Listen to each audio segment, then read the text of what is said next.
My name is Naomi, and if I ever had doubts about where I truly stood in my family, those doubts vanished the day I discovered the will. There was no dramatic announcement, no emotional sit-down, no warning at all. I didn't even hear it from my parents. I found out by accident, through nothing more than bad timing and blind luck. A few months ago, I was at my parents' house, the same house I had been helping them hold on to for the last 5 years. I helped cover the mortgage whenever it fell behind. I paid for groceries more times than I could count. I fixed things when they broke. I was the one quietly keeping everything from falling apart. Before we continue, please subscribe to the channel and leave a like.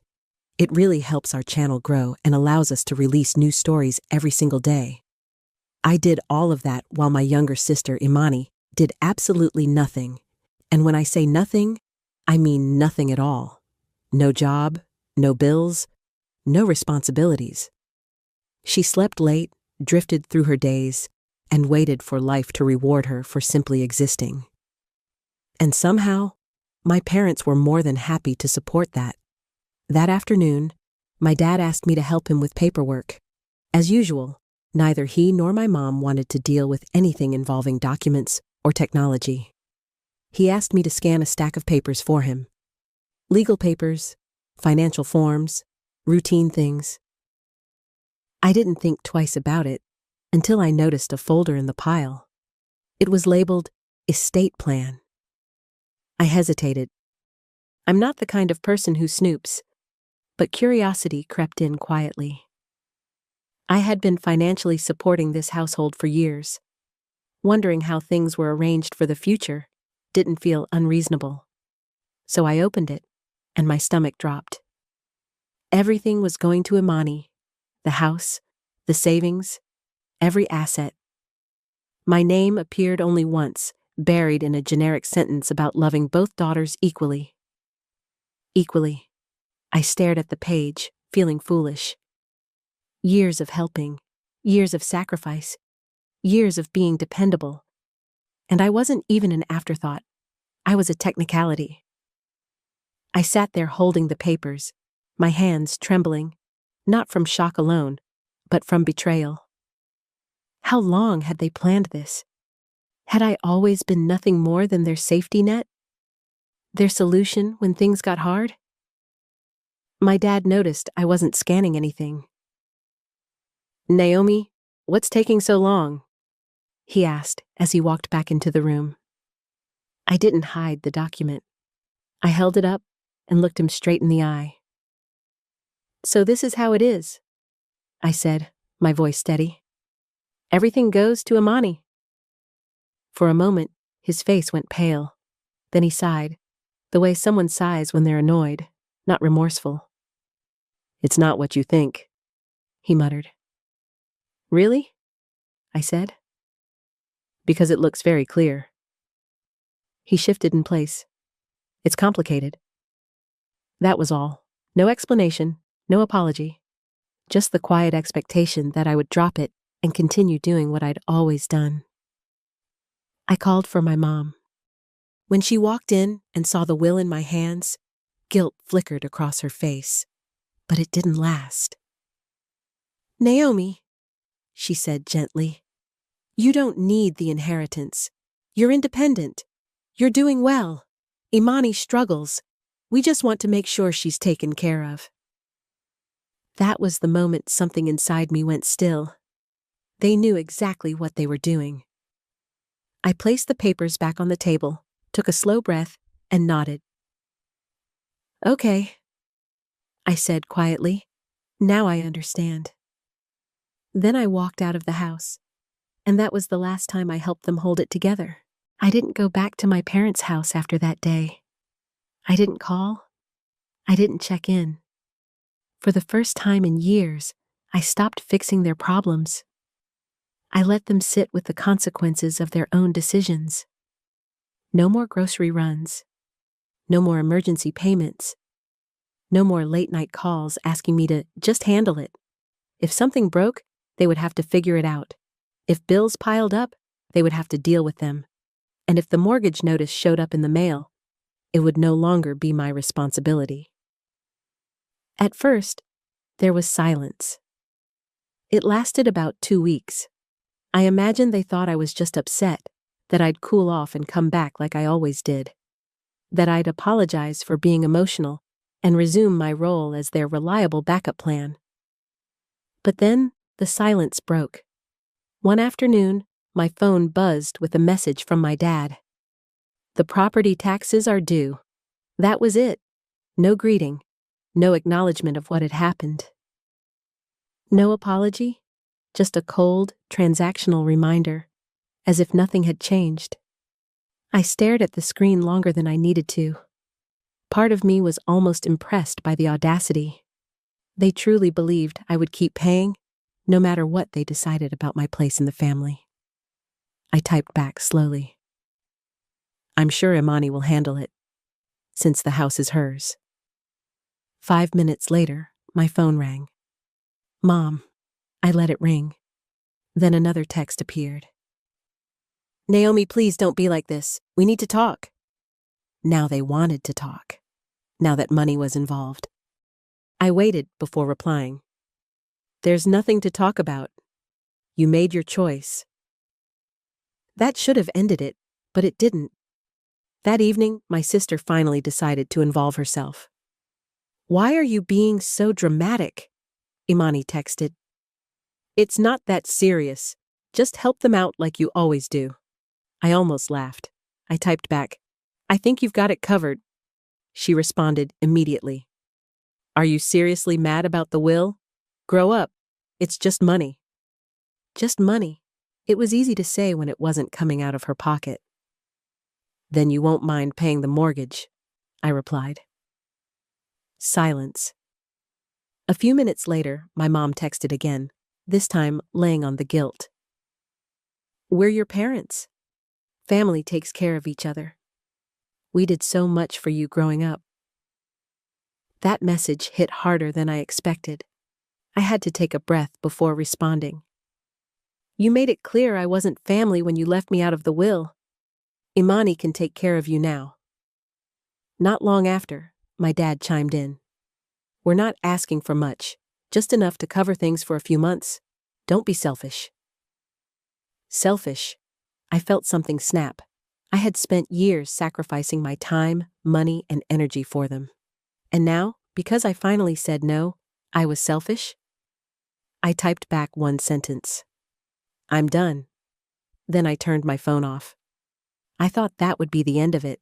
I was wrong. The next morning, I woke up to a notification, a bank transfer request from my mom. No explanation. No message. Just a request for $3,500, the exact amount they needed to cover the overdue mortgage. I stared at it in disbelief, then declined it. Less than 5 minutes later, my phone rang again. Mom. I ignored it. Another text followed. I know you saw the request. Why did you decline it? Because it's not my responsibility, I replied. Try Imani. Another call. Another message. We're going to lose the house if you don't help us. That was when I knew they hadn't learned anything at all. Maybe you should have thought about that before deciding I didn't matter, I wrote back. Then my dad sent one final message. You're really going to let your parents become homeless? That message didn't hurt. It confirmed everything. They weren't scared. They weren't desperate. They were angry that their safety net had finally disappeared. I didn't respond. And that's when they decided to escalate. I was at work the next afternoon when my phone rang from an unfamiliar number. I almost ignored it, assuming it was another call I didn't want to deal with. But something told me to answer. Hi, this is the front desk at your apartment building, the woman said carefully. Naomi, your parents are here. I froze. They're asking to see you, she added. They're saying it's an emergency and that you won't answer their calls. My stomach tightened. They had actually come to my apartment. Please don't let them up. I said, keeping my voice steady. I'm not expecting them. There was a brief pause. They're being persistent. I don't care, I replied. They need to leave. I hung up, my hands shaking, not from fear, but from anger. The sheer audacity of it all made my chest feel tight. Showing up uninvited, trying to corner me in my own home, all because I stopped paying their bills. A text from my mom appeared almost immediately. We're downstairs. Open the door. No greeting, no apology, just another command. I didn't reply. Another message followed. We're not leaving until you talk to us. I closed my eyes and took a slow breath. They weren't going to stop. Fine. If they wanted to confront me, I wasn't going to hide. I grabbed my keys and headed downstairs. The moment I stepped into the lobby, I saw them. My mom, my dad, and of course Imani. They stood together like a united front, as if they were staging some kind of intervention. My mom's arms were crossed, her face already twisted into that familiar look of disappointment. My dad stood rigidly beside her, jaw clenched, eyes hard. And Imani leaned against the wall, scrolling on her phone, looking bored, as if this entire situation were nothing more than a mild inconvenience. When my mom spotted me, she stepped forward immediately. Naomi, finally, she said. We need to talk. I stopped a few feet away, not bothering to soften my tone. No, I said calmly. You need to leave. She blinked, genuinely stunned. Excuse me? You heard me, I replied. You don't get to show up at my apartment and demand money. My dad scoffed. So you're really going to let us lose the house over this? Over a grudge? I let out a short, humorless laugh. A grudge? I said.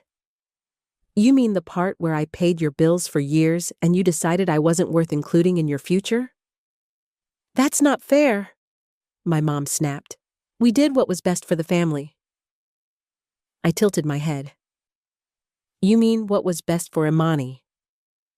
The silence that followed was heavy. Imani finally looked up from her phone.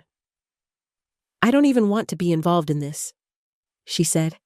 I didn't ask for any of this. I turned to her slowly. No, I said. You just accepted it. Her expression hardened. What do you want me to do? I took a step closer. You're an adult. You want the house? Start acting like a homeowner. Get a job. Pay the bills. Stop expecting everyone else to carry you. She looked away. My mom inhaled sharply. She's your sister. And I've supported her longer than anyone else, I replied. My dad's voice grew sharper. You're being selfish. I laughed, not out of humor, but disbelief. You decided she deserved everything? I said. You decided I deserved nothing, and now you're angry because I won't clean up the mess that choice created. My mom tried one last time. We thought you'd be mature about this. Mature? I repeated. You mean quietly accept being used? My dad stepped forward, trying to intimidate me the way he used to when I was younger. We raised you, he said. The least you can do is help us. I already did, I replied evenly. For years. No one spoke. I looked at all three of them and felt something unexpected. Clarity. We're done, I said. I turned, walked back inside, and let the door close behind me. And for the first time, I didn't feel guilty. I had barely made it back to my couch when my phone buzzed. A message from my dad. After everything we've done for you, you're really going to abandon us. I stared at the screen, then typed back calmly. You abandoned me? I'm just finally accepting it. I sent the message, then blocked his number. I blocked my mom. I blocked Imani. I sat there for a long moment, phone in my hand, half expecting to feel panic or regret. Instead, I felt quiet. I thought blocking them would be the end of it. I was wrong. Less than a day later, I opened Facebook and immediately regretted it. My parents had never been especially tech-savvy, but when it came to public guilt trips, they were suddenly experts. My mom had posted a long, emotional message about how she didn't raise her daughter to be so selfish, and how true family shows up when it matters. The comments were already piling up. Friends of hers, distant relatives, people who knew nothing about what had actually happened. So sad to see children forget their parents. You only get one family.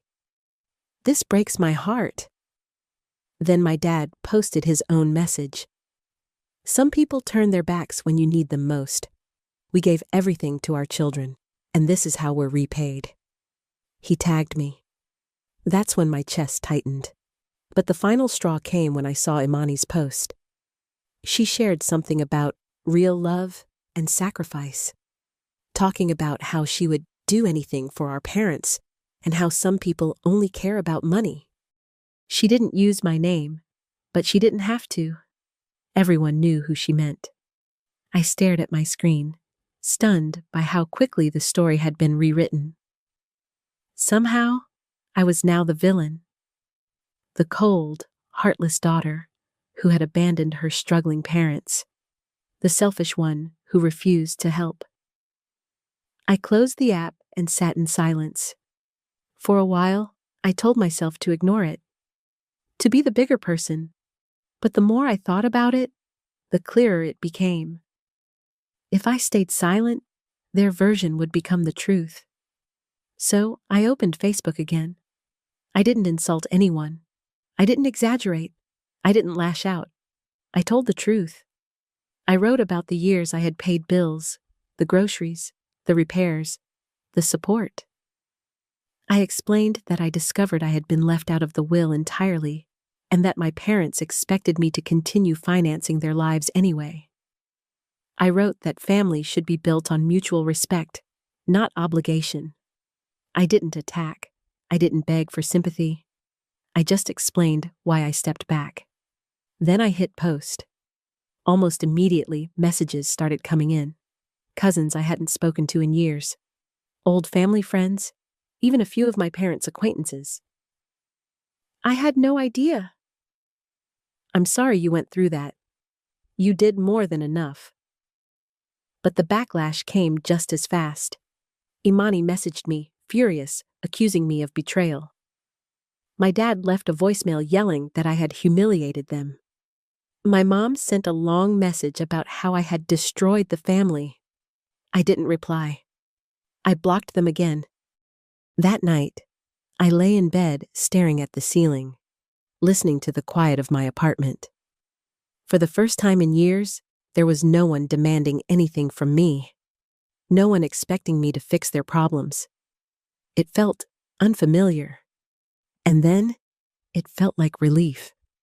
But I had no idea yet how far they were willing to go, or what cutting them off would actually cost.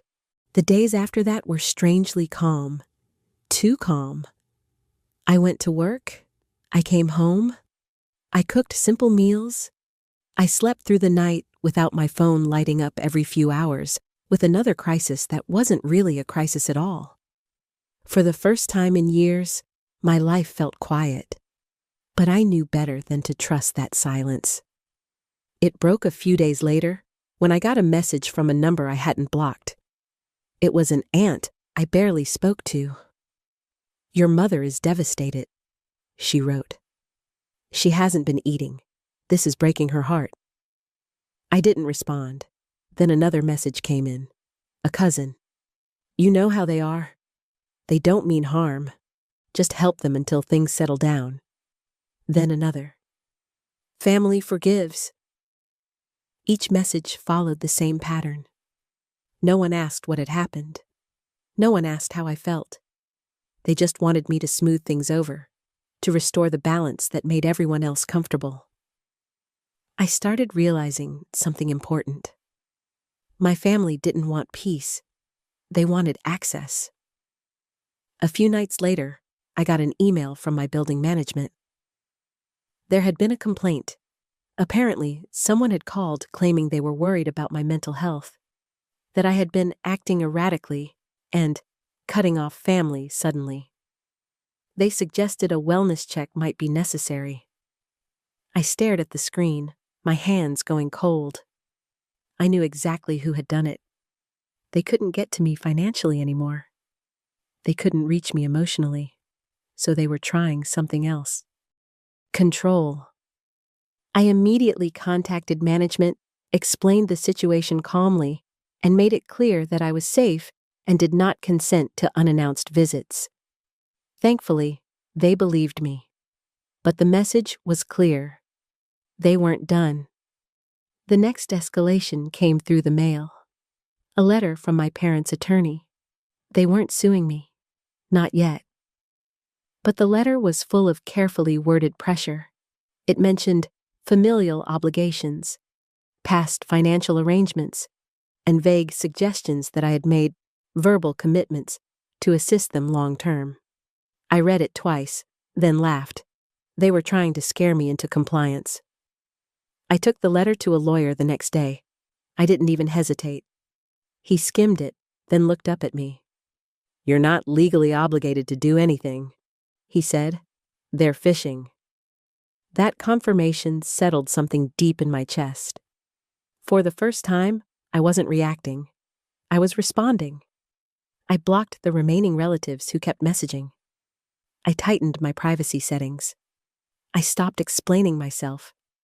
And slowly, the noise began to fade. One evening, as I sat alone on my couch, I realized something else. I wasn't angry anymore.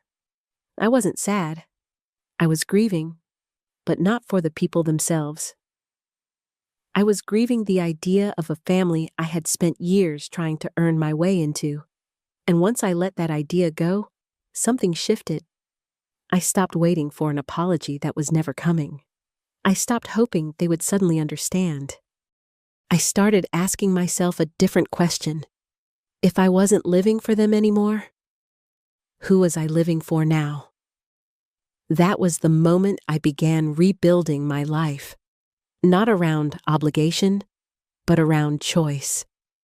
And that choice was going to change everything. Once the noise finally died down, the quiet felt different. It wasn't just the absence of chaos. It was space. Space I hadn't had in years. And in that space, I started noticing how much of my life had been shaped around keeping everyone else comfortable. I began setting small boundaries first. I stopped checking my phone the moment I woke up. I stopped feeling guilty for leaving messages unanswered. I stopped explaining my decisions to people who were determined not to understand them. And slowly, something else became clear. I had been preparing my entire life for emergencies that were never mine. Every spare dollar had gone toward fixing someone else's problem. Every free weekend had been swallowed by responsibilities I never agreed to, but somehow inherited. Even my emotional energy had been rationed around what my parents or Imani might need next. Without that constant drain, I started seeing my own life more clearly. I realized how tired I had been. Not physically, emotionally. There were nights I sat in my apartment, lights off, just listening to the city outside my window. Cars passing, distant voices. The hum of something alive beyond the walls I had built around myself. And for the first time, I felt present. Then something unexpected happened. About a week after everything went quiet, I received a message from an unfamiliar account. No name, no photo. "Hey, it's Imani." I stared at it longer than I should have. "I just wanted to say, things are bad here." The message continued. "Mom's stressed. Dad's angry. They keep saying this is your fault." I didn't respond. A few minutes later, another message appeared. "They're talking about selling the house." That one gave me pause. Not because I felt responsible, but because it confirmed what I had suspected all along. The house had never been stable. I had been. "They want me to talk to you," Imani added. "They think I can fix this." I finally typed back. "You wanted the responsibility. This is what it looks like." There was no immediate reply. An hour later, she sent one more message. "I didn't think it would be like this." I read that sentence over and over. She hadn't thought about it at all. I didn't answer. I blocked the account. Not out of anger, but clarity. I wasn't going to be pulled back into the same cycle wearing a different mask. A few days later, I took my first real vacation in years. Not a big trip. Just a quiet getaway. A small coastal town. Long walks, early mornings, no obligations. No emergencies waiting in my inbox. I let myself rest, and during one of those quiet mornings, watching the sun rise over the water, I made a decision. I wasn't going to rebuild my old life. I was going to build something new. Something that didn't require me to be exhausted to be loved. When I came back from that short trip, something in me had shifted. The city felt the same. My apartment looked the same. My routine hadn't changed much on the surface. But internally, I was no longer bracing myself for impact. I started making decisions without running them through an imaginary filter of how my parents might react. I rearranged my schedule. I picked up hobbies I had abandoned years ago because they were impractical. I said no without explaining myself, and the world didn't fall apart. A few weeks passed before I heard anything else about the house. Not directly, never directly. Information reached me the way it always had, through sideways channels and half-true updates. An old family friend mentioned it casually during a phone call. "They're having a hard time," she said. "Your parents are overwhelmed. Imani's stressed." I listened quietly. Apparently, the bills hadn't stopped coming. The repairs I used to handle had been ignored. The money my parents assumed would always appear didn't. Imani, for the first time in her life, was being asked to step up. She didn't like it. She complained to anyone who would listen. She talked about how unfair it was, how none of this was what she signed up for, how she never asked to be responsible for everything. I almost smiled when I heard that, because neither had I. One evening, as I was leaving work, my phone buzzed again. Another unknown number. I didn't answer. A voicemail followed. It was my dad. His voice sounded older. Not softer, just tired. "We don't understand why you're doing this," he said. "You were always the strong one, the dependable one. We thought you'd handle things." I replayed that message more times than I'd like to admit. They hadn't relied on me because they respected me. They relied on me because I made it easy. That realization didn't hurt anymore. It just clarified everything. I deleted the voicemail and went on with my evening. That night, I cooked dinner slowly, music playing softly in the background. No rushing, no multitasking, just me in my own space, choosing how to spend my time. As I sat down to eat, I realized something else. For the first time, my life felt like it belonged to me. Not borrowed, not conditional, not temporary, mine. And that scared me a little. But it also felt like freedom. Freedom has a strange way of revealing things you didn't know you were missing. Once I stopped being needed, I started noticing how often I had been used. Not in obvious ways, not with cruelty, but through expectation, through silence, through the quiet assumption that I would always step in. I thought back to holidays where I paid for groceries without anyone asking, to repairs I handled without being thanked, to emergencies that were never really emergencies, just inconveniences someone else didn't want to deal with. I had called it love. But love doesn't keep score the way my family did. Love doesn't disappear the moment you stop giving. That understanding settled slowly over days and weeks. I stopped checking my social media altogether. I didn't want updates filtered through pity or judgment.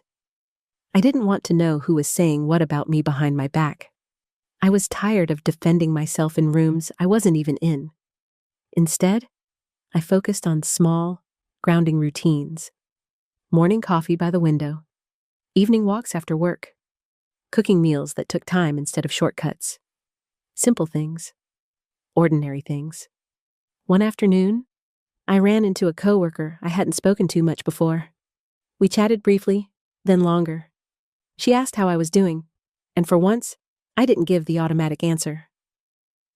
"I'm rebuilding," I said. She smiled. "That's usually the best phase." That stuck with me. Rebuilding didn't mean fixing what was broken.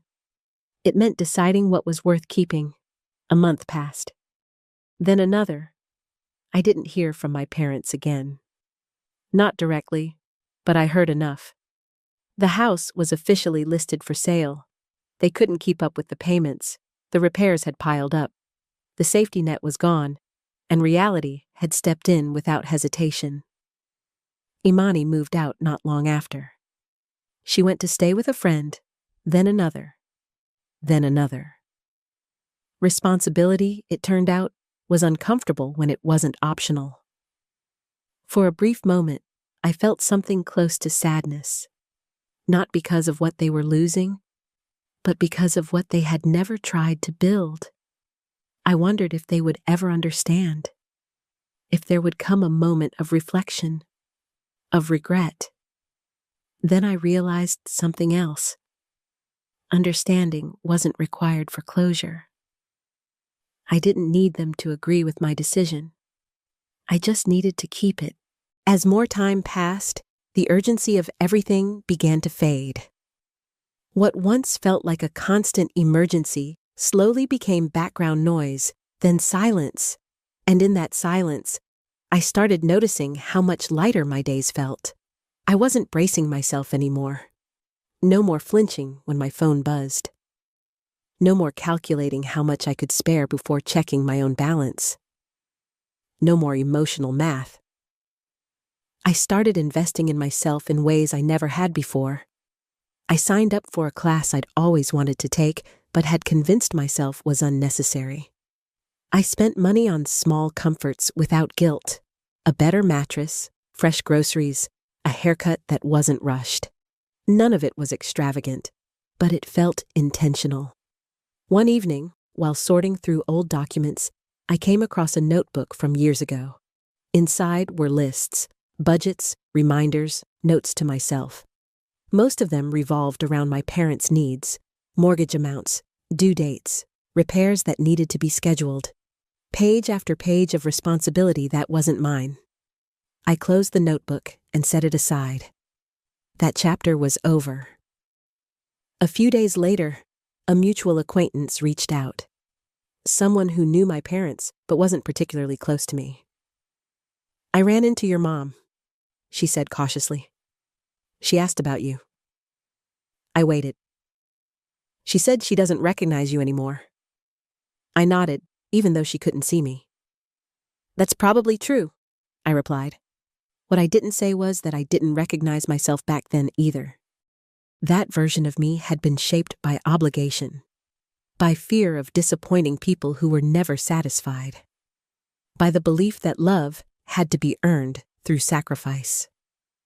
I was unlearning all of that, and unlearning takes time. One night, lying awake, I asked myself a question I had avoided for years. If my family had never needed me, who would I have become sooner? The answer didn't come immediately, but I knew I was finally giving myself the chance to find out. With distance came clarity, and with clarity came memories I had never fully examined before. Moments that once felt normal now looked different when I viewed them without obligation clouding my judgment.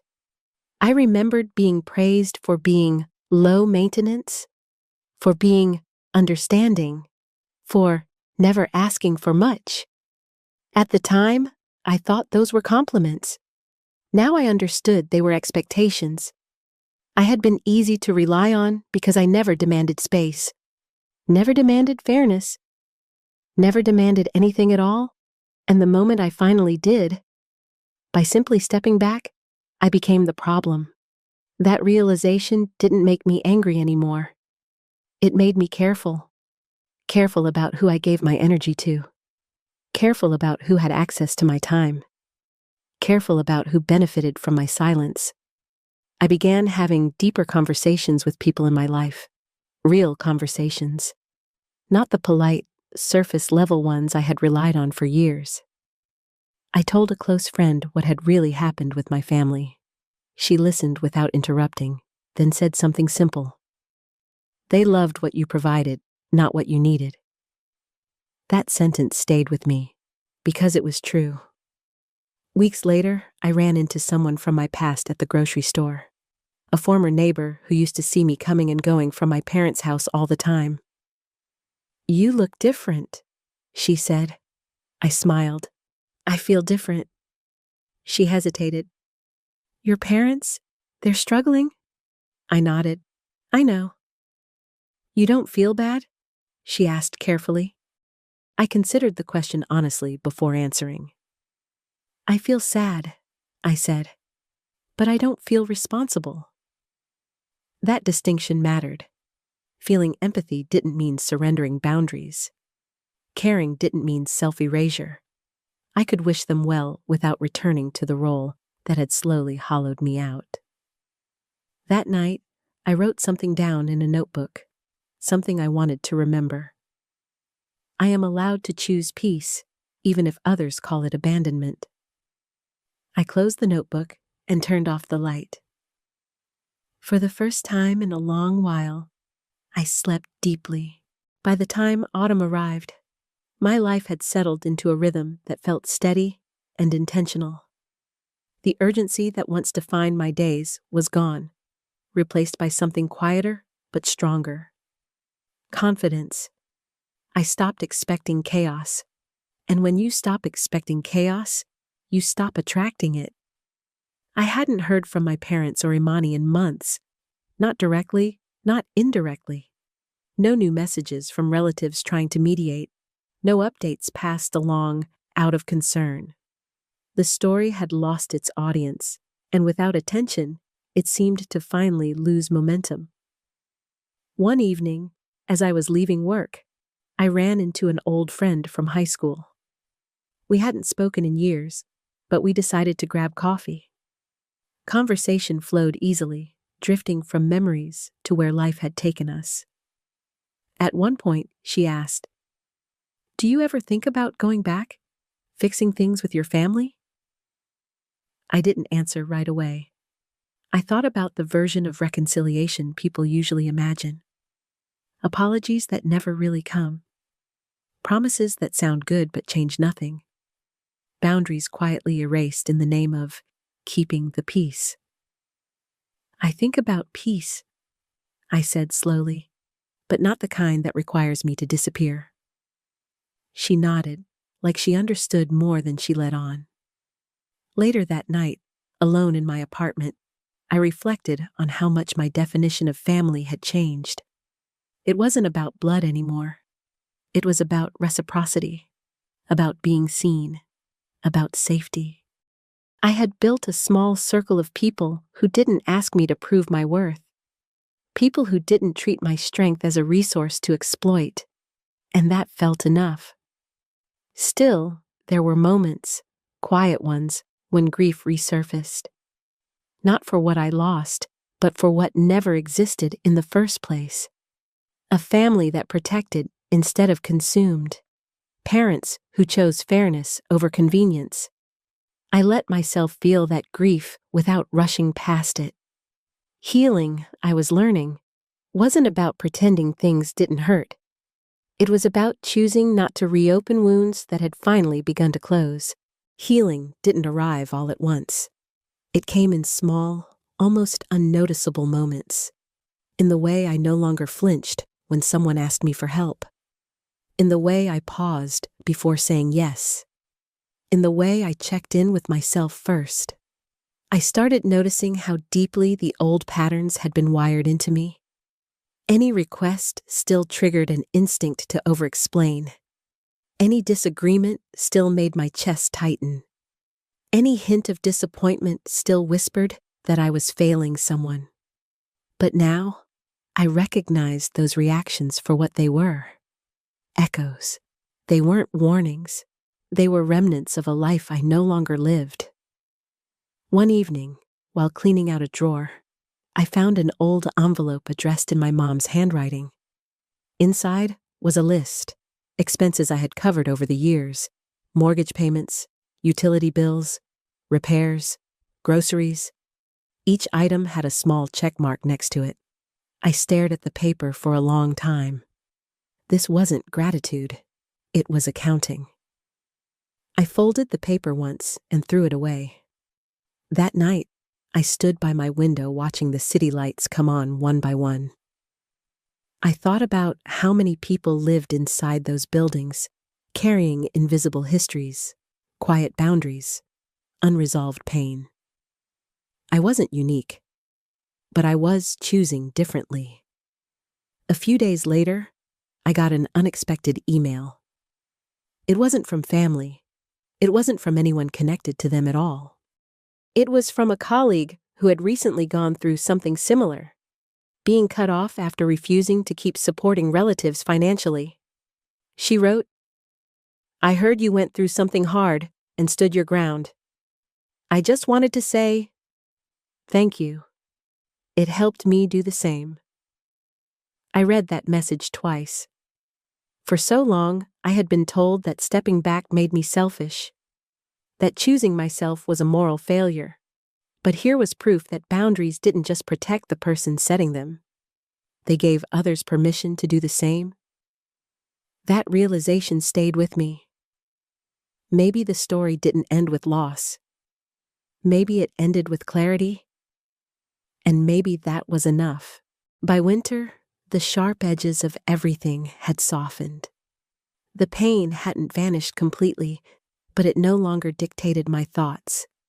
It no longer followed me into every quiet moment. I had built routines that belonged only to me. Saturday mornings were slow and intentional. Sunday evenings were for reflection, not dread. My calendar was no longer filled with obligations disguised as favors. And then, unexpectedly, I saw them again. Not in person, not directly. I ran into a neighbor of my parents at a local store. She recognized me immediately and hesitated before speaking, as if weighing whether she should say anything at all. "They sold the house," she said gently. I nodded. I already knew, but hearing it out loud felt different. "They moved into a smaller place," she continued. "Your parents, I mean. Imani isn't with them anymore." I thanked her for telling me and wished her well. We parted ways, and I stood there for a moment longer than necessary, absorbing the information. I didn't feel triumph. I didn't feel guilt. I felt distance. Not emotional distance. Clarity. Their choices had finally met reality, and for the first time, it wasn't my job to soften the landing. That night, I thought about how easily everything could have gone differently. How one honest conversation, one fair decision, could have changed the outcome. But fairness would have required them to see me as more than a solution, and they never had. I poured myself a cup of tea and sat on the couch, wrapped in a blanket, listening to the quiet. The same quiet that once felt empty now felt full of agency, full of peace, full of my own presence. I wasn't waiting for closure anymore. I had already given it to myself. As the year came to a close, I noticed something subtle but important. My thoughts no longer circled back to them the way they used to. I wasn't replaying old conversations in my head. I wasn't imagining what I would say if we ever talked again. The story had stopped looping. That didn't mean I had erased them from my life. It meant they no longer occupied the center of it. I began making plans that extended further into the future than I ever had before. Not emergency plans, not backup plans, real ones. Trips I wanted to take, goals I wanted to work toward. A version of my life that wasn't built around being available at all times. I started saving money without a secret sense of dread, without the expectation that it would soon disappear into someone else's crisis. I invested in my own stability, my own growth, my own peace, and with that came a quiet confidence. I no longer needed to prove that I was a good daughter, or a good sister, or a good person. I knew who I was. There were still moments of sadness, usually late at night, when I thought about what could have been. But those moments passed more quickly now. They no longer pulled me backward. Instead, they reminded me why I had chosen this path in the first place. Because love without respect is not love. Because sacrifice without recognition becomes self-erasure. Because choosing yourself is not cruelty, it's survival. I didn't know what the future held. I didn't need to. For the first time, that uncertainty felt like possibility rather than fear. And that was enough to keep moving forward. The truth is, I don't know if I'll ever hear from my parents or my sister again. Maybe one day they'll reach out with something that sounds like understanding. Maybe they won't. Either way, I've stopped building my life around that possibility. I've learned that peace doesn't come from fixing what refuses to change. It comes from stepping away and choosing something better for yourself, even when that choice is misunderstood. There are still days when I think about the girl I used to be, the one who believed love meant endurance, the one who thought being needed was the same as being valued. I don't judge her anymore. She did the best she could with what she knew. But I'm not her now. Now, I choose relationships that don't require me to disappear. I choose stability over chaos. I choose quiet over constant obligation. And I choose myself without apology. If you listen to the end, thank you. It means more to me than you know. And before we finish, if you're still here, write in the comments, where are you watching us from? I'll read every message. This chapter of my life didn't end with reconciliation or dramatic closure. It ended with something far more important. Clarity. I finally understood that I was never selfish for stepping back. I was simply done setting myself on fire to keep others warm. And once I accepted that, everything else fell into place. For another story that fits your mood, click the video on the left. To hear the latest one, choose the video on the right. My name is Sloan Mercer, and I'm 34 years old. 2 months ago, my boyfriend looked me in the eye across my living room and told me not to embarrass him. He said it the way you'd talk about parking instructions or the dress code, calm, efficient, like he'd practiced it enough times that it stopped sounding cruel in his head and started sounding reasonable. Just please, Brandon said, straightening his cufflinks in the reflection of my TV. Try not to make it weird tonight, okay? These people are way above your level. I remember the way those words hung in the air, heavy and ridiculous at the same time. Above your level. Like we were talking about a video game, not my entire sense of worth. I didn't answer right away.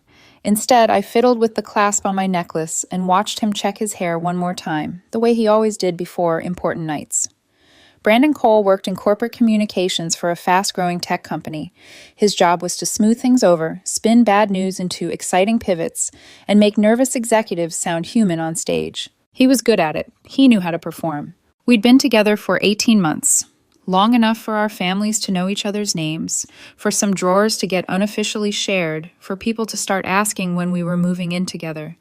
Long enough for me to believe that, whatever our differences, he respected me. He'd grown up with country club summers, prep schools, and a mother who called his boss darling at fundraisers.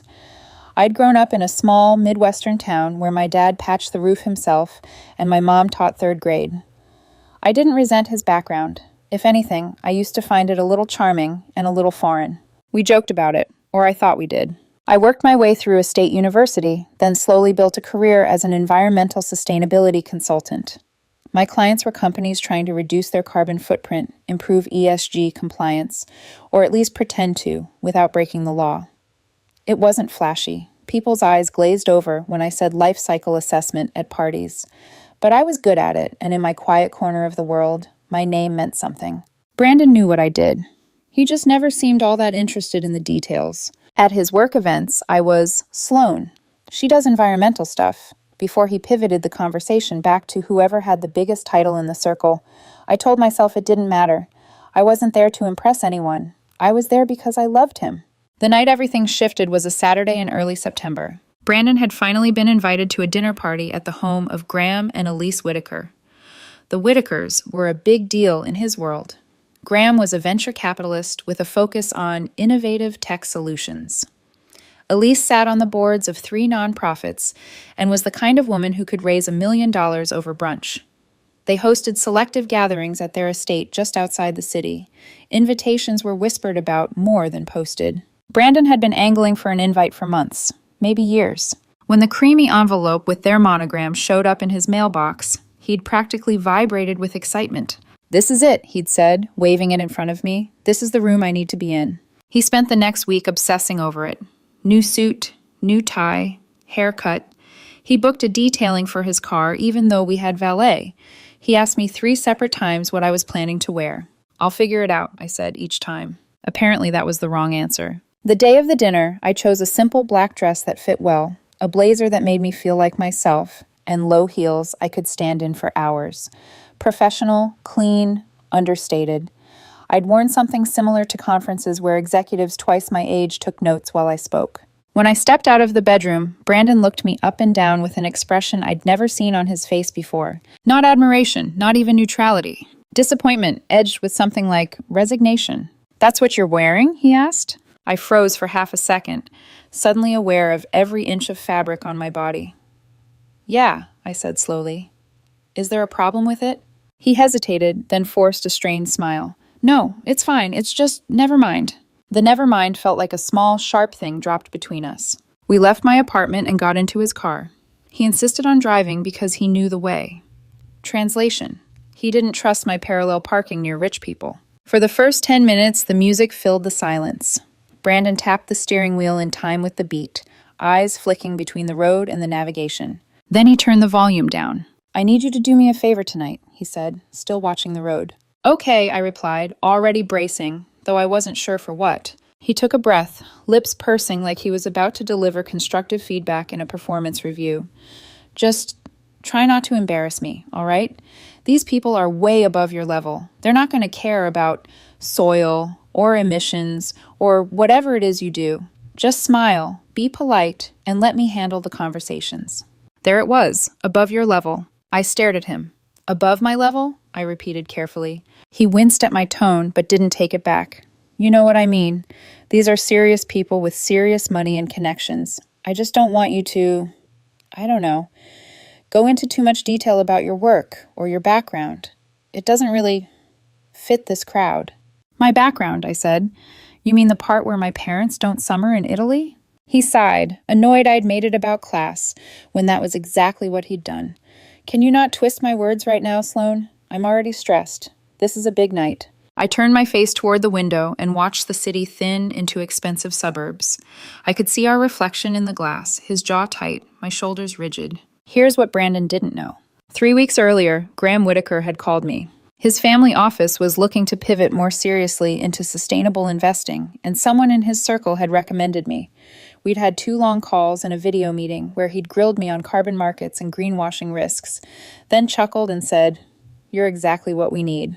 At the end of that call, he'd said, "We're hosting a small dinner soon. I'd like you to come. It'll be a good chance to talk in person, and I'd love to introduce you to a few friends who are behind in this area." He'd paused, then added, "Bring someone if you'd like. Partner, friend. It's casual." I'd mentioned, casually, that my boyfriend had been excited about possibly meeting him at some event someday. Graham had laughed. Well then, it'll be nice to put a face to the name. I'll have Elise add him to the list. I hadn't told Brandon any of this, not because I was trying to teach him a lesson or set up some dramatic reveal. Honestly, I just didn't like talking about projects before contracts were signed, and Brandon had never cared about the details. When I started explaining the Whitaker call, he'd glanced at his phone halfway through, said, "That's cool," and changed the subject. So I stopped sharing. We pulled up to the Whitaker estate at 6:45 p.m. It was excessive. A sweeping drive lined with trees that had probably been shipped in full grown. Manicured lawns. A house that technically qualified as a home but looked more like a boutique hotel. Valet took the car. Brandon checked his reflection one more time in the window, smoothed his hair, straightened his tie. He turned to me. "Remember what I said, okay? Just follow my lead."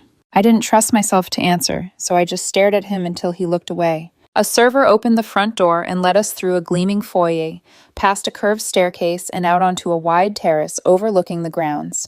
Strings of lights were woven through the trees. About 30 people milled around with drinks that probably cost more than my shoes. I scanned the crowd automatically, not for status, but for familiarity. I spotted Graham near the bar, talking to a small cluster of people. Even from across the terrace, he had the relaxed posture of a man used to being the center of attention. Brandon straightened beside me, his networking smile sliding into place. He adjusted his grip on my waist like I was an accessory. "Okay," he murmured. "When we go over, let me—" Graham's eyes found mine. His whole face lit up. He excused himself mid-sentence from his group and strode straight toward us. Beside me, I felt Brandon inhale, readying his polite, polished greeting. "Mr. Whitaker," Brandon began, extending his hand. "Thank you so much for—" Graham walked right past his outstretched hand and grabbed mine instead. "Sloan," he said warmly, shaking my hand with both of his. "Finally. We've been waiting to meet you in person." I watched Brandon's hand remain suspended in the air for a beat before he slowly dropped it to his side. "It's good to finally meet you too," I said, managing a calm smile. "Thank you for inviting us." "Are you kidding?" Graham said. "Having you here is the entire point of tonight." He chuckled. "Well, one of the points. Elise has been talking about your proposal non-stop." Only then did his gaze flick to Brandon. "You must be Brandon," he said. "Sloan mentioned you might be joining us. Glad you could make it." Brandon swallowed. His carefully prepared speech had nowhere to go. Thank you for having us," he managed. Graham clapped him once on the shoulder, friendly but distracted, then turned back to me. "Come on," he said. "Let me introduce you to Elise and a few others who are desperate to corner you about carbon offsets before dinner." He said it loud enough that people nearby turned to look at me with sudden interest. I glanced sideways at Brandon. His face had gone a shade paler, his jaw tight. The expression said everything. He had walked into this house believing he was the one being evaluated, the one on trial, and suddenly realized he was just +1. I should have felt triumphant. Instead, I felt tired. Graham led us to a small group where Elise Whitaker, a graceful woman in her 50s, with sharp eyes and a generous smile, greeted me like an old friend. "So you're the woman trying to drag my husband into the 21st century," she said. "I've been reading your proposal. It's infuriatingly persuasive." We all laughed, and just like that, the evening shifted. People introduced themselves to me first. A woman named Monica Lane, who ran an investment fund, asked if I was taking new clients. A man named Noah, who owned a green energy company, monopolized me for 10 minutes about supply chain audits. Elise peppered me with questions about greenwashing and reputational risk. Every time someone said Sloan across the terrace, Brandon flinched a little. He hovered close, laughing too loudly at my jokes, touching my arm whenever another man spent more than a minute talking to me, agreeing emphatically with points I made that he absolutely did not understand. 2 hours earlier, I'd been beneath this crowd. Now I was the reason they were here. During dinner, an elegant sit-down affair with place cards and more forks than I knew what to do with, I ended up seated between Elise and Noah. Brandon sat 4 spots down, next to a woman who worked in insurance and seemed more interested in her phone than the conversation. I could feel his eyes on me every few minutes, trying to catch snippets of what I was saying. Halfway through dessert, Graham stood and tapped his glass. "Thank you all for coming," he said, voice carrying easily. "As some of you know, Elise and I are shifting how we think about our investments, taking sustainability and long-term impact more seriously. We've been fortunate enough to connect with Sloan Mercer," he nodded toward me, who many of you have had the pleasure of speaking with tonight. She'll be guiding us through this transition, and I suspect some of you may be calling her after this evening. Polite laughter, scattered clapping. A few people turned to study me, like a product just featured in a commercial. I felt my cheeks heat, but I kept my expression composed. Across the table, Brandon looked like he might be sick. Later, when we said our goodbyes, Graham pulled me aside near the door. "Let's get something on the books for next week," he said. "I'd like to finalize terms and loop in a few partners." "Absolutely," I said. "I'll have my assistant send some times." He smiled. "And bring Brandon to dinner sometime. Just the four of us. I think Elise would enjoy getting to know him properly." I glanced toward the entryway where Brandon stood, shoulders pulled in, watching us with a mixture of anxiety and confusion. "Sure," I said. That sounds nice." The drive home was silent for the first 15 minutes. The quiet between us wasn't comfortable or neutral. It was the brittle kind, all sharp edges and unsaid things. Finally, Brandon spoke, his voice tight. "Why didn't you tell me you knew Graham Whitaker?" I watched the headlights streak along the dark road ahead of us. "You never asked about my work," I said softly. "That's not fair," he snapped. "You specifically didn't tell me about this, about—" He gestured vaguely. "About all of that." "I didn't tell you because the project isn't finalized yet, and I don't like talking about things before they're real," I said. "And because every time I try to explain what I do, you change the subject." He was quiet for a moment. "I'm sorry about what I said earlier," he muttered. "In the car, I was nervous." "It didn't sound nervous," I replied. "It sounded honest." I didn't mean it like that." "You told me those people were above my level," I said, keeping my tone even. "You told me not to embarrass you. Those aren't words that slip out by accident, Brandon. They come from somewhere." He gripped the steering wheel tighter. "I was just stressed," he insisted. "You know how important nights like this are for my career. And you assumed my career was less important, less impressive? That I was just some girl who talks about dirt, who you had to manage. That's not what I think." "It is," I said quietly. "It's what you've always thought. Every time you introduce me as Sloan, she does environmental stuff, and move on. Every time you pick out what I should wear, so I don't stand out. You've been managing me like I'm a liability." He exhaled sharply, the sound halfway between a scoff and a sob. "You're blowing this out of proportion." I turned back to the window, watching our reflections flicker in and out of view as streetlights passed overhead. I didn't say anything else. I just stared at the darkness and listened to the sound of my own heartbeat, realizing that something between us had quietly, permanently shifted. I didn't break up with him that night, but I knew with a bone-deep certainty that whatever we'd had before that car ride was gone. For a while after the Whitakers' dinner, Brandon acted like nothing had happened. If anything, he seemed lighter, almost giddy. The next morning, he made coffee in my kitchen like he always did, humming as if we hadn't had a conversation in the car that split my view of him in half. He handed me a mug, kissed my forehead, and said, "You were incredible last night." I stared at him over the rim. "Thanks," I said. He took a sip of his own coffee, leaning against the counter. "I mean it, Sloan. I don't know. You just fit in. Everyone wanted to talk to you. Graham clearly thinks you're a big deal."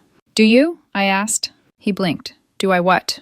"Think I'm a big deal." He laughed, a little too quickly. "Of course I do. Don't be weird." He slid his phone out of his pocket and began scrolling. The conversation evaporated like steam. That became the pattern for the next week. Brandon saying the right words on the surface, and me feeling the hollowness underneath. What changed, really, wasn't how he treated me when we were alone. It was how the rest of his world suddenly started treating me. By Monday afternoon, my LinkedIn looked like it had been hit by a minor storm. Connection request. Brandon's coworker. Another request. Someone from his extended network I vaguely recognized from a rooftop mixer months ago. A friend of his boss.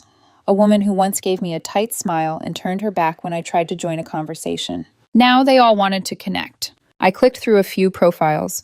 Communications director, investor relations, strategic partnerships. Different titles, same hungry eyes in their profile photos. Brandon texted me between meetings. "You're blowing up," he wrote, followed by 3 rocket emojis. "Everyone's talking about how you had Graham's attention the whole night." I stared at the message for a while before responding. I thought they were above my level. He didn't reply to that part. Instead, later, when we were on the phone, he said, "You should add them. You never know where it leads." At the end of the week, there was a happy hour with his team at a trendy bar downtown. In the past, I'd gone and spent most of the evening stirring my drink, while people talked around me about campaigns and clients I'd never heard of. This time I felt eyes tracking me as soon as we walked in. Brandon had his arm around my waist, holding me a little tighter than usual, like I was something fragile or valuable, or both. "Sloane's here," I heard someone murmur. A woman in a green blazer, Amelia, I remembered, made a beeline over. The last time I'd seen her, she'd nodded in my direction and then turned back to her conversation about some award ceremony. "Sloane, hi," she said now, smiling like we were old friends. "Brandon told us about the Whitaker dinner. You're working with them?" Brandon's hand tightened around my waist, pride flaring in his expression. "Yeah," he said before I could answer. "Graham basically built the night around her. He's bringing her in to overhaul their entire sustainability strategy." Amelia's eyes widened. "Wow, that's huge. Are you taking on more clients?" Her tone was casual, but I could see the calculation there. She held a cocktail in one hand like a prop, body angled toward me, leaving Brandon just slightly outside the circle. I gave her a polite smile. "Possibly," I said. "Depends on the fit." People who had barely acknowledged me at previous events drifted over as the evening wore on. They asked about ESG metrics and carbon offsets in the same breath they used to reserve for gossip about promotions and brand deals. It should have felt validating. Instead, it made my skin crawl, because the before and after was too stark. Same face, same resume, same work. The only variable that had changed was that someone they respected had publicly stamped me as important. Brandon seemed to love it. "This is what I've been telling you," he said later that night when we were back at his place, as if the last year and a half had been one long sales pitch. "You're underselling yourself. You should use these connections." "Funny," I said, taking off my earrings in his bathroom mirror. "A couple weeks ago you told me not to talk about my work at all." He appeared in the doorway, leaning against the frame. "I told you I was stressed," he said. "Can we not keep relitigating that?" I apologized. "Right," I said softly. "You did." He stepped behind me and wrapped his arms around my waist, resting his chin on my shoulder. Our eyes met in the mirror. "You were incredible," he repeated. "I'm proud of you." His voice was warm. His grip was possessive. For a second, I tried to let those words soak in, to pretend that this was what I'd wanted all along. His pride, his admiration, his willingness to say out loud that I was impressive. But the memory of his voice in the car kept replaying underneath it, a quieter audio track. "Try not to embarrass me. They're above your level. Don't talk about your background." Pride that arrives only after public validation isn't pride. It's opportunism in nicer clothes. 2 weeks after the Whitaker dinner, Brandon came over to my apartment with takeout and a familiar kind of excitement in his eyes.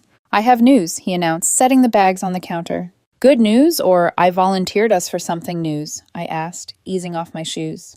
"Good for you, good for me, good for everyone," he said, ignoring the warning in my tone. "There's a sustainability and innovation conference next month. Huge event. Graham is doing a keynote. Guess who just got us tickets?" I opened the fridge, staring at the shelves, even though I wasn't getting anything. "You got tickets?"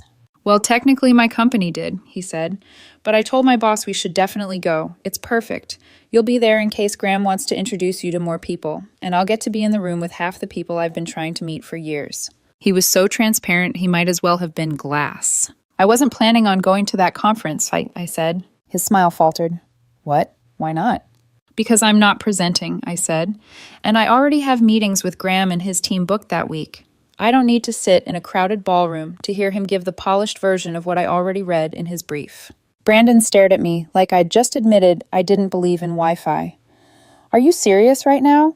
This is a huge opportunity for both of us."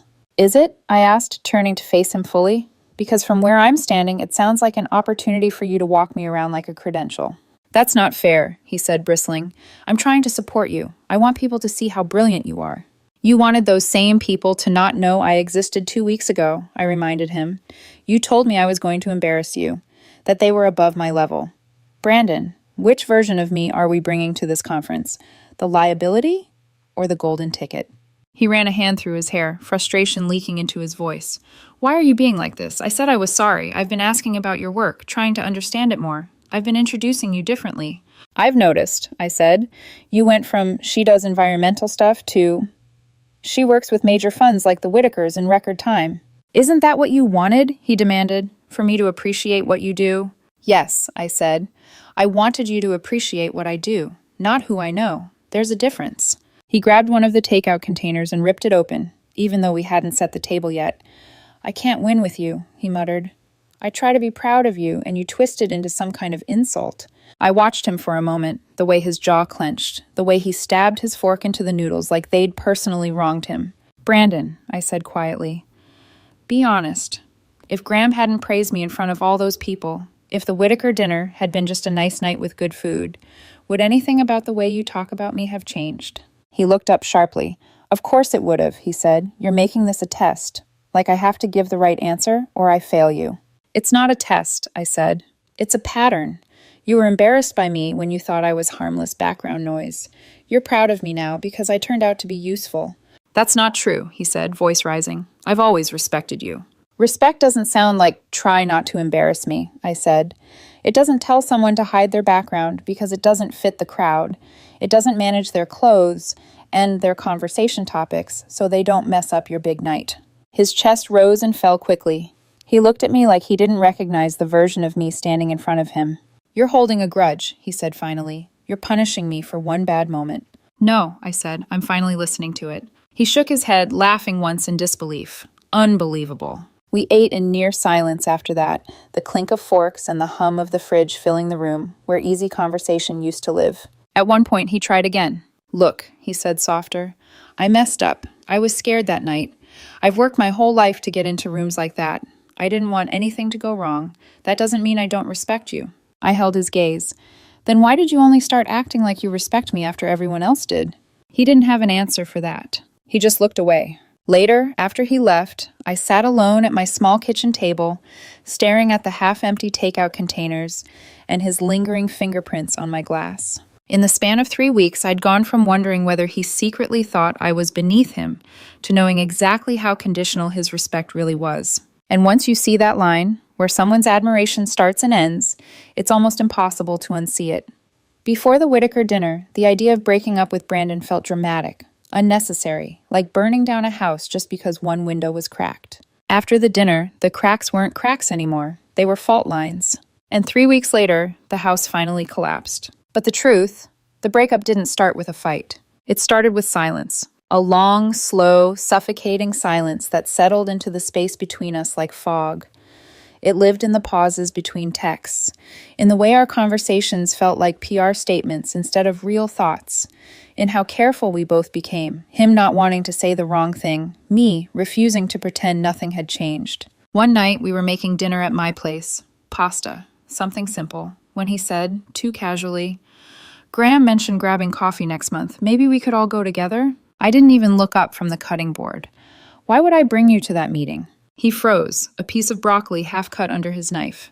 "So I can meet him," he said. "Build rapport. He's a huge connection, Sloan."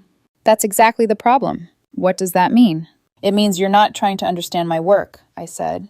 "You're trying to network through me." His jaw tightened. "That's ridiculous." "Is it?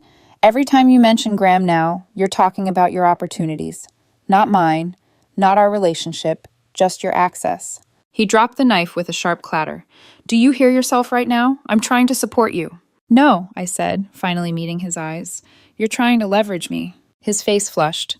"Why are you being so hostile lately?" I said I was sorry. "I've done everything you asked. I started asking about your work. I brag about you to my team now." "I don't want you to brag about me," I said. "I wanted you to respect me, before the Whitakers made it fashionable." That hit him. I saw the words land like a blow. He turned away, bracing his hands on the counter.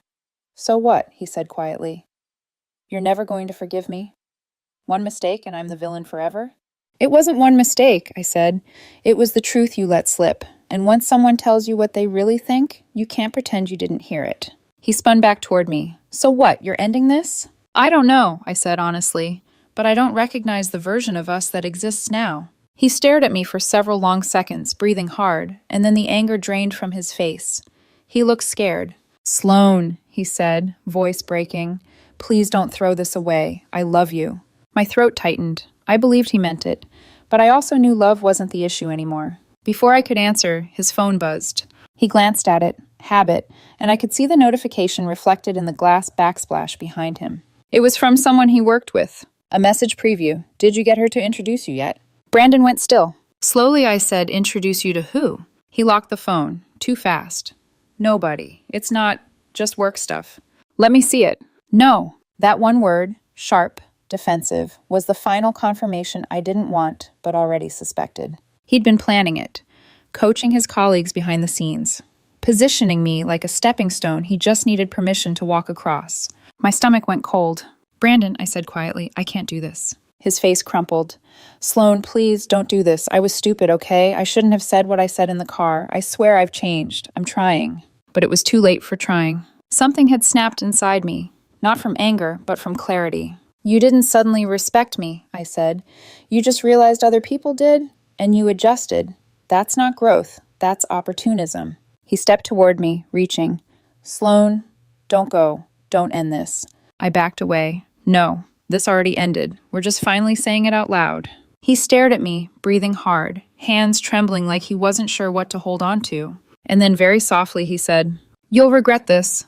But the only thing I regretted was not seeing it sooner. That night, I packed the sweater he kept at my place and left it in a neat folded stack by the door. He texted me twice, long paragraphs turning into frantic half-sentences, but I didn't answer. The next morning, I woke up alone. And for the first time in weeks, I could breathe. A month after the breakup, my life looked completely different. The Whitaker Project didn't just go well, it exploded. Graham introduced me to 3 other funds, 2 CEOs, and 1 nonprofit director who practically begged me to take them on. I hired an assistant, moved into an office that didn't smell like old carpet, and upgraded my laptop for the first time in years. My calendar stopped having blank spaces. My bank account finally looked like it belonged to an expert in her field. But the biggest shift wasn't professional. It was personal. I met Eli Turner at a community sustainability workshop Graham's wife had asked me to visit. Eli was a middle school science teacher. Funny, curious, a little awkward, and the first man in years who didn't look past me while talking. He loved every messy, nerdy corner of my job, asked follow-up questions, lit up when I explained things. Our first date lasted 4 hours. Our second lasted 6. And he introduced me to his friends like this. "This is Sloan. She's amazing." Not, "This is Sloan. She works with important people." Just amazing, as a human, as herself. I didn't realize how starved I'd been for that. 6 weeks after the breakup, I ran into Brandon. It was at a professional mixer downtown. He was with a woman in a red dress who looked exactly like someone who would appear on his company's branding materials. Sleek, confident, polished. He saw me from across the room. His face shifted. Surprise, then embarrassment, then something I didn't have a name for. Something like longing. I gave him a polite nod and turned back to my conversation with Eli, who was animatedly describing the chaos of his 8th grade science fair. That night at 11:46 p.m., Brandon texted me. "It was good to see you. I've been doing a lot of thinking. I really did learn from what happened between us. I'm sorry I didn't appreciate you when I had the chance." I stared at the message for a long moment, and then I put my phone down and went to sleep. No reply, no second thoughts. Some lessons don't need discussion. They just need closure. 2 weeks later, I was having lunch with Graham at a restaurant near his office when he asked, almost casually, "How's Brandon doing? Haven't seen him around." "We broke up," I said. Graham nodded once, unsurprised. "Elise didn't think he was right for you," he said. "She said he seemed more interested in who you knew than who you were." I sat with that for a moment. It was strangely comforting to know someone else had seen it too, long before I dared to. We finished lunch, talked next steps, signed contracts, moved forward with a future I never would have had if Brandon hadn't said the quiet part out loud that night in the car. Funny how clarity arrives. Sometimes like a whisper, sometimes like a wrecking ball, and sometimes like a man you love saying, "Try not to embarrass me," right before the world proves him catastrophically wrong. I'm grateful I learned the difference between conditional respect and real respect at 34, not 44 or 54 or too late. And I'm even more grateful that the person who underestimated me the most is just a footnote in a story that turned out bigger, softer, and brighter than anything I expected. Thank you for listening to this story until the end. Hopefully every moment in the story has touched your heart, brought you some reflection, some emotion, and hope. Thank you for taking the time to experience it with us, and hope that each next story will always accompany you on your life journey.